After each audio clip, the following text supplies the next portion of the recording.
Welcome to the E-commerce Profits Podcast, where we feature top founders and experts in the e-commerce industry and take an in-depth look at the struggles and successes in growing e-commerce brands profitably.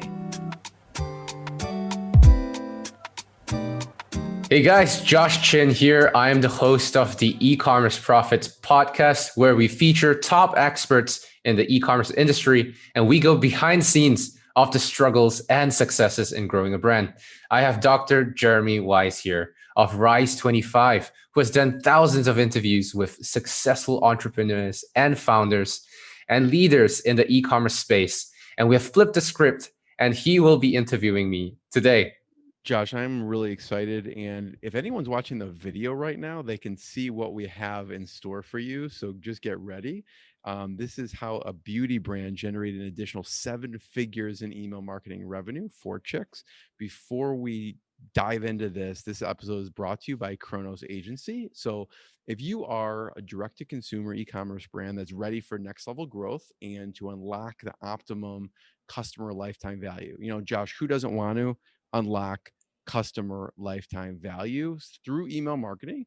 That's what Kronos does. So Kronos is your company, and they've helped hundreds of brands get over $70 million in return from email alone. And their clients get an average of 3,500% ROI from their efforts. And I know, Josh, when we were talking about that, I'm like, am I putting too many zeros on that? Is that 3,500%? You're like, yes, it's 3,500%. I'm like, okay, let's go with it. So Exactly. they've worked with Truly Beauty, Alaya, Skin, and many more. For some reason, I don't know why beauty brands and apparel brands are attracted to Josh and his company, and probably because they get great results for them. So the next step is to email their team at sales@kronos.agency, or you can go to their website at kronos.agency to learn more. So Josh, before we jump into this, you have a special shout out for someone.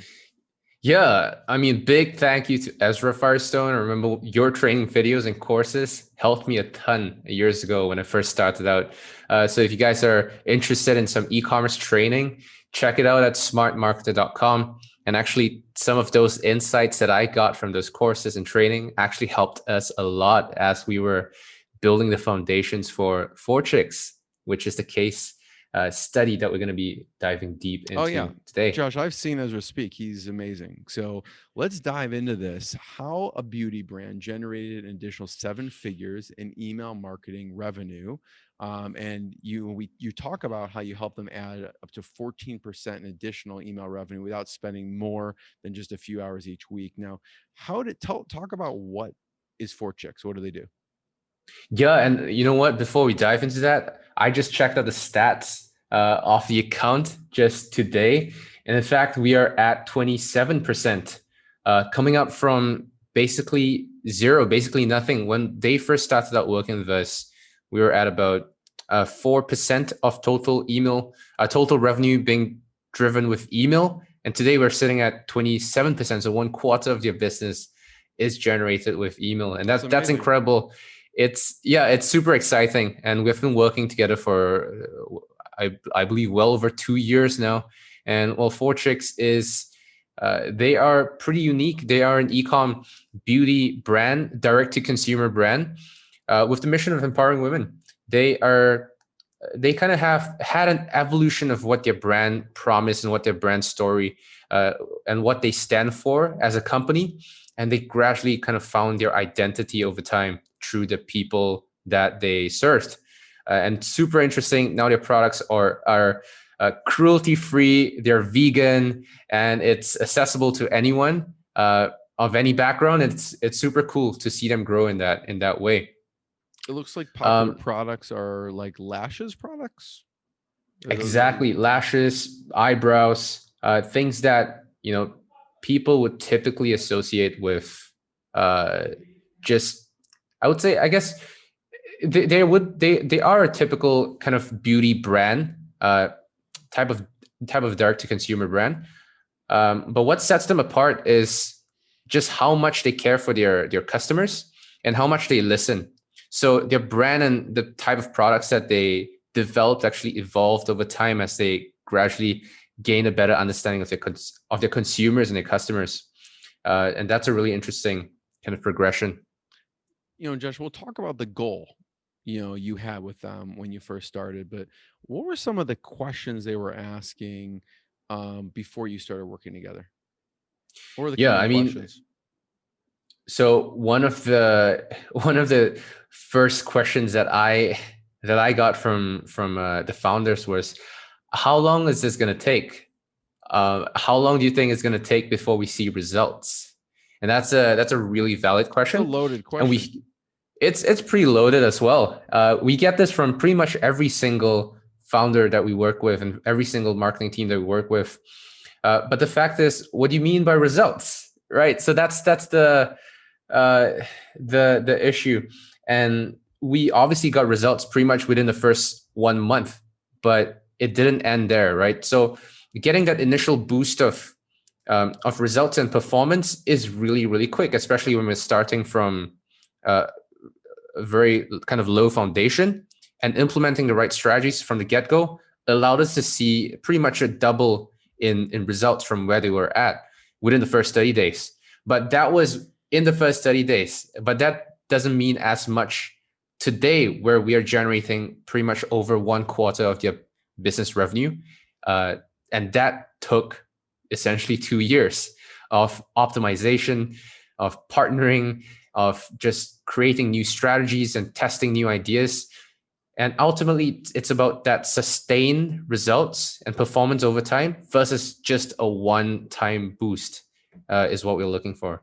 So that's the biggest one. So how long is it going to take to get results? What's another common question? Yeah.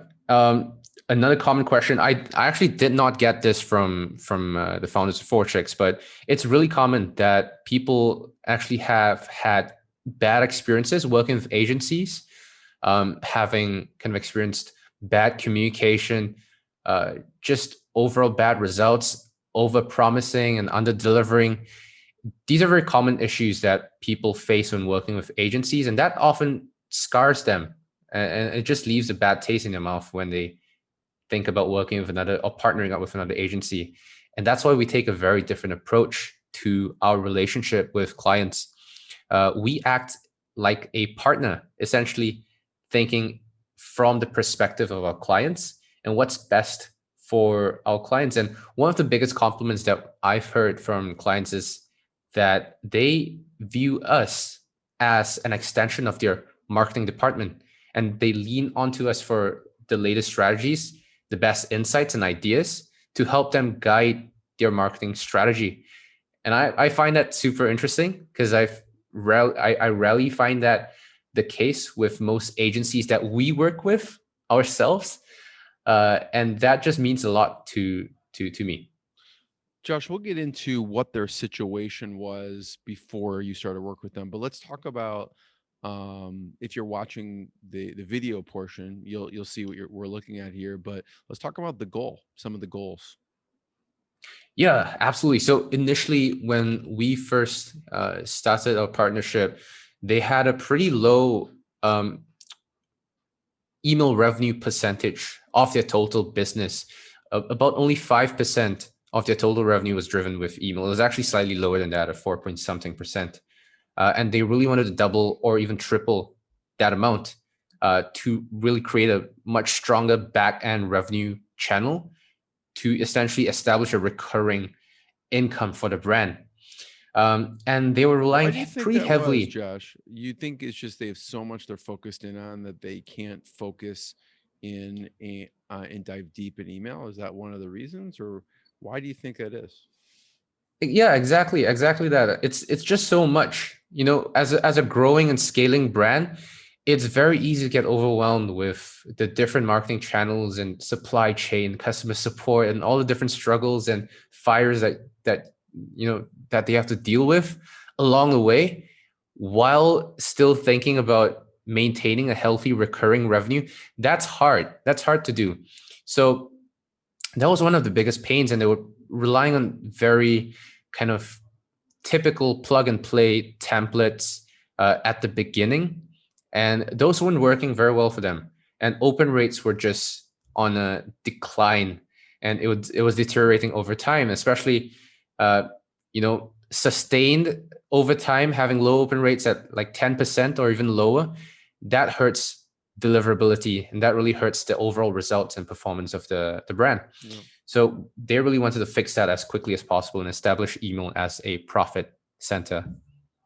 Yeah, that makes perfect sense. And so those are things holding them back. So now continue on. What were some more? Now you want certain goals. You have certain goals for them. What were those? Yeah, so initially we wanted to reach at least 10% of their total email revenue, total revenue being driven with email. That was the initial milestone that we wanted Yeah. So to double achieve. essentially where they were at. Exactly. We wanted to double their existing results with emails. And as they kind of rebranded and kind of found a better identity around their brand, we wanted to have that alignment across the entire email channel with their customer journey. So that also contributed to the results that we've seen. On top of that, it was also quite difficult at the beginning to keep up with basically the high level of the high quality of graphics and the quality of emails that we wanted to maintain. Without having us in place, they were really lacking in resources and manpower to achieve this on their own. And as we came in, they essentially added a dedicated department of email marketers, designers, and copywriters onto their team without having to essentially pay for a full-time payroll. What are we looking at here? So if someone's not looking at the video, you were seeing a code, we're seeing a 20% off, we're seeing a thank you. Just walk through some of these some of these designs that we're looking at. Absolutely. So some of these designs are actually, so the ones, for those of you guys who are watching the video, these are designs that, and email templates that we have split tested and optimized over time that has shown to be the highest converting. And the thing is, most people would imagine the best converting emails to be either really, really simple without any graphics. That's on one camp, and another camp of people of marketers would think about really elaborate, well-designed emails with lots of bells and whistles being the best performing emails. We have zero attachment to either end of that spectrum. We rely just solely on what the data is telling us, and what the data is telling us guides essentially our strategy around the brand, around what converts best, and how we design our emails. So from the point where we get a new subscriber, where a new subscriber comes on to the list, they're immediately greeted with a nicely designed email that doesn't just look good, but also converts well. And following that with kind of a good balance between good design, good graphics that convert well, and also good copy that relates to the audience persona and the demographic that we're speaking to. And overall, that creates a kind of a unified, aligned experience across the entire customer journey. Yeah. I mean, in the end, Josh, it doesn't matter what we like. It matters what the customers like, and what the customers like, and what they're actually going to buy from. And so the next piece is, well, what's the solution? So following up with what I've just kind of shared, is we crafted essentially a customer journey around who their audience is and what their behavior is like.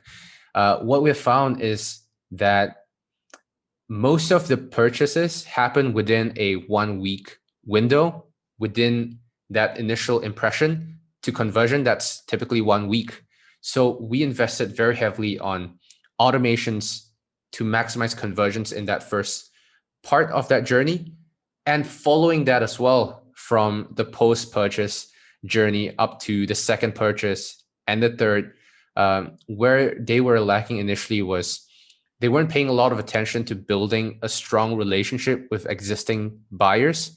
When we came in, we basically did a whole overhaul of flows to leverage on recurring revenue using automations, to build a strong relationship and foundation upon which upsells and cross sells can happen. We also boosted AOV on the front end using a couple of strategies to build bundles around products of interest, and what people really enjoyed and liked. We used that, and we kind of identified the different segments of people who were interested in different types of products and created different strategies around those product interest groups. And that worked really well for us. And ultimately, what we did was basically allowing the data to tell us what was working and what wasn't. And we made decisions around the numbers versus what we felt was right. And that really helped a ton. Yeah, and Josh, and the funny thing about that is, it's low hanging fruit. It's funny how, like, a person who has purchased from us before, we neglect sometimes, and they've proven to be a great customer as opposed to spending time on the new people coming in. So I love that you did that. And so, Exactly. some of the bottlenecks that you identified. Yeah. So what we've seen is repeat purchases were low. Exactly like you mentioned, Jeremy. It's often easier to focus on acquiring a new customer, but the truth is it's actually easier to convert an existing customer. And it wasn't initially the strategy wasn't targeted, it wasn't tailored, and it wasn't personalized. When we came in, what we did was we kind of identified the different segments of people with different interests and different, basically different categorizations of people. And we created content, upsells and cross sells that were relevant to those people versus kind of like a blanket strategy across the board for everyone. And that really helped a lot with generating the level of engagement that we wanted, which translated to conversions. We also realized that flows and automations were severely underutilized, with basically just the basics, the basic templates were kind of set in place. And they were missing out on a lot of opportunities for sales along the customer journey that we've kind of mapped out at the beginning. So what we did was we created automations targeting specific junctures in the customer's journey. For instance, browse abandonment, where people are viewing products but not adding anything to cart multiple times in a row. That presented itself an opportunity for us to bring them back in and create a conversation around why they're not adding products to cart and tackle objections along the way. They were also using templates pretty heavily, which did not contribute at all to building the brand identity. What we did was we kind of looked at their website, what the brand identity was like. They, at the point in time, they did not have a branding guideline, so we kind of created one for them. And we set them down. We discussed around what their brand was about, what color schemes were converting for their website, what their consumers cared about, what kind of language to use, what kind of words to avoid, and based around that kind of customer persona that we created in branding guideline, we basically overhauled all the flows to make sure that every single email that customers and subscribers receive are aligned with their brand identity. And that created a sense of consistency. Josh, if anyone's looking at this, they see a beautiful kind of opt-in, but who cares if it's beautiful? You've tested it and it works. So you could see, exactly. If you're watching the video, it's a color scheme. You could see some of the verbiage they use. So I would suggest, if you are listening just the audio, check out the video of what we're looking at as well. And the next piece, what were some of the things that you broke down? There were 4 major parts that you broke down. Absolutely. So segmentation was key in driving the success of our repeat purchases and upsells, as well as the entire customer journey. We optimize flows and campaigns using tons of split tests. This is where it gets a little bit boring for most people, but boring works.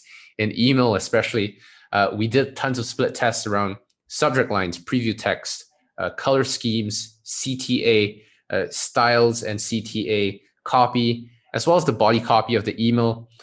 We did a massive rebranding around their new branding guideline, as well as list utilization. We needed a metric to track how well we were doing in email beyond just the revenue alone, because revenue is kind of like an endpoint. We needed a leading indicator to tell us whether or not we are moving in the right direction. And list utilization gave us exactly that.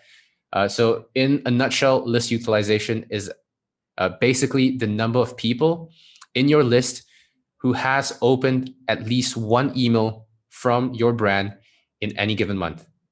This goes beyond open rates. It tells you how much of your list is being utilized in any given month. And one step above that would be the number of people who have clicked in any given month. So that tells us how well we're actually utilizing the existing list to generate revenue. Yeah, because it all trickles down. Like if the subject line's not on point, then people aren't going to open it. And then if it's not compelling, then people aren't going to click on it. So you're measuring all of those factors in the journey. So let's talk about your approach and strategy, utilizing the data for optimization and fine tuning. And you talked a little bit about advanced segmentation. I don't know if you want to expand on it for a second. Yeah, absolutely. So we built engagement metrics around whether or not people were engaging with our emails and whether or not they were active on the website. Have they visited the site recently? And we excluded those, on the flip side, those who were not engaged with our emails for a long period of time. So that led to an improvement in overall open rates and deliverability, which essentially meant that our messages landed in the right inboxes more often than not, through doing kind of targeted segmentations and cleaning the list and exclusion segments. This led to essentially a double in open rates from 10% to over 20%.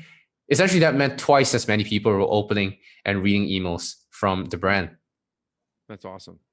Number two, and maybe touch on a few of these, optimization flows and campaigns. What did you do here?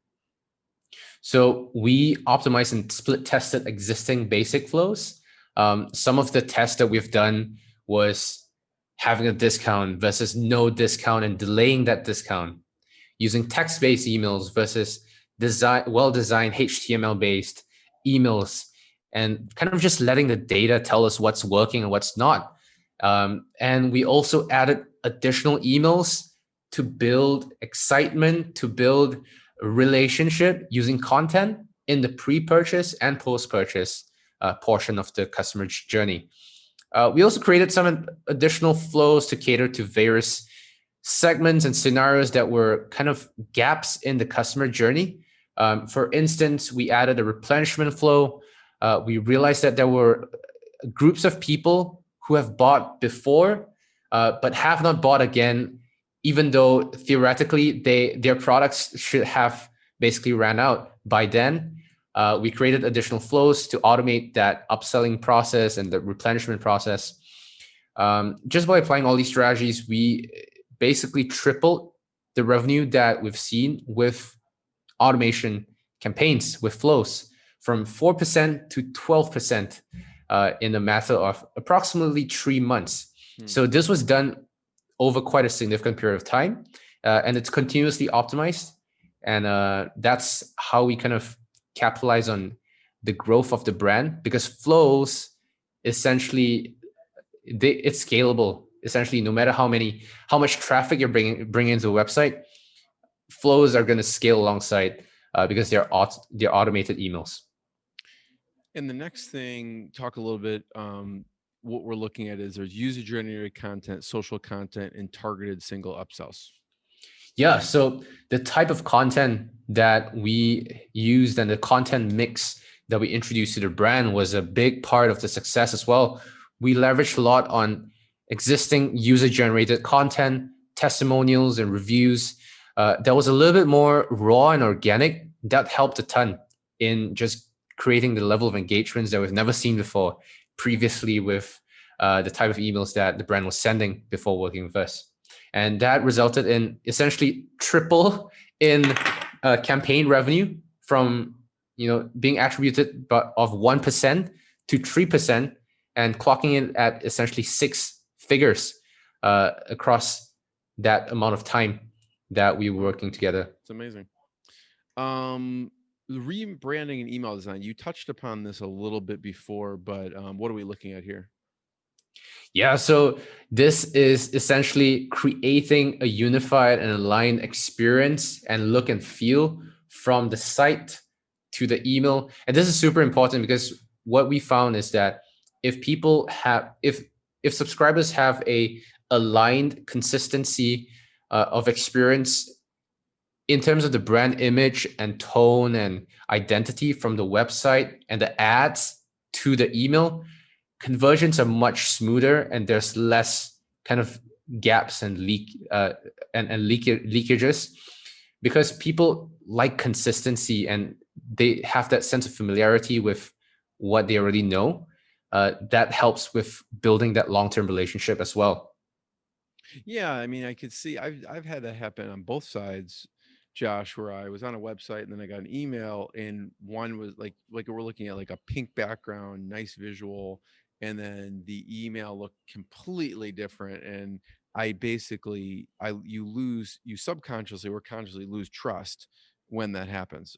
As opposed to Exactly. this is, you automatically have trust because I just was looking at the site, I signed up, and now I'm getting an email that looks like the site.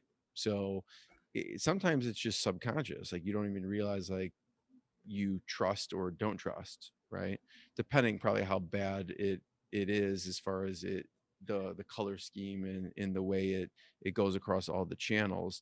And then Precisely, in yeah. addition, you took note of which products were generating the most sales. So talk about this. Yeah, so we looked at what was essentially top sellers and what were complementary to those top sellers. And we looked at kind of natural upsells of what people might like. And we created kind of automations around those upselling processes and cross-selling process, essentially creating an additional revenue stream on the back end. And interestingly, this also meant that for every customer and every lead and every email lead that the brand brought in, they're making more money in the back end than they are before, which also meant that they can spend a little bit more on acquiring each customer and still make a profit out of it. Yeah. And they can outspend their competitors as a result of this. That's huge. It's huge for them. Exactly, yeah. We talked about list utilization. I don't know if there's anything else to add here from a list utilization standpoint.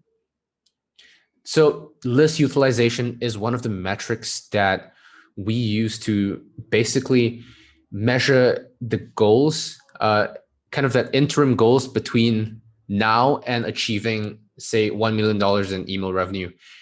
There are multiple milestones in between that we need to kind of keep track of in order for us to know that we're moving in the right direction. And list utilization helps us do exactly that. So yeah, and we kept kind of we set goals around this metric as the list grew, so that we know that we're not just growing the list without growing impact. We're growing the list while growing its impact on the overall bottom line of the business. So that was super, super impactful. So they have a pretty big email list? They started out having a pretty small email list. Initially, we were sending less than 1 million emails per month, way lesser than 1 million emails per month. Today, this is an 8-figure brand. They send way more than 2.2 mil emails per month. Wow. Today we send a lot more. But basically the number of emails that they have in their subscriber list is approximately, I would say about 10 times less than that, because every single we send about 10 emails per every email that we have in the list approximately. So that's amazing. So have, some of the results. And yeah, so this is what we've seen actually in over the course of 2 years. pre 2018, late 2017, they were at 5% or slightly lesser than 5% in total email revenue. In 2019, we brought that up, early 2019, we brought it up to 12%, essentially doubling, more than doubling that. And in 2020, start of 2020, we brought it up to 20+%. Today, we're actually sitting at 27%. So in essence, email alone generated over 7 figures for the brand. Actually, across in just a single year, well over seven figures in revenue. That's huge, Josh. Wow, that's amazing. And it means a lot, because the revenue that we get from email means a lot more in terms of profits and the impact that they have on their business, and what they can use that money for is massive. They can reinvest it in growth, in other channels that they may not have explored before. And they have massive plans for 2021. Yeah. And I'm super excited to be a part of that journey as well. Yeah, plus it sets the groundwork for any new people that come into the list. They have a measurable, trackable system that has been built out, right? So exactly. So we talked a little about this. Open rates translate to what? Well, open rates that's the first step, right? So optimizing open rates and really creating that kind of opening up that top of funnel essentially for emails allowed us to basically increase engagement rates, click rates, and ultimately more conversions, because the more people see your emails, the more likely you're going to have more clicks than otherwise. So over the course of 2 years, we well over quadrupled, actually 5x in the results that we've seen with emails. And they have grown way more as well. So that percentage actually accounts for a lot more in revenue. With flow revenue, we tripled, and same with campaigns revenue. Today, we're actually way higher than that. And it's just been a great journey. So as we talk about this and walk through all the steps that you did to increase revenue and what you did, this talks a little bit about you. Do you want to just talk about at a glance what we're looking at? Yeah, sure. So basically, at Kronos Agency, we've worked with well over actually 300 clients to date, and that's insane. That's insane to think about. We've only been around for about over 3 years now. And since day one, we have been wholly focused on email marketing for e-commerce brands, direct-to-consumer brands. We are one of Klaviyo's top partners, also listed as one of the top B2B companies on Clutch, which is a B2B agency directory. On average, our clients see an increase in ROI of anywhere from 20 to 30%. There has been cases, for example, this year an 8-figure beauty brand actually generated 60% of their total revenue with emails, with our efforts directly. So that is incredible for their business. The average client ROI is actually 35x. This is slightly outdated for those of you who are seeing this on the screen right now. So we actually crushed that since then. And yeah, at a glance, we partner with amazing high growth direct-to-consumer brands, taking things to the next level. We've worked with some really incredible brands from different industries. And that's about it. We have a team of about 80 plus people to date right now, just working on obsessing over email marketing and working with clients, crushing their ROI.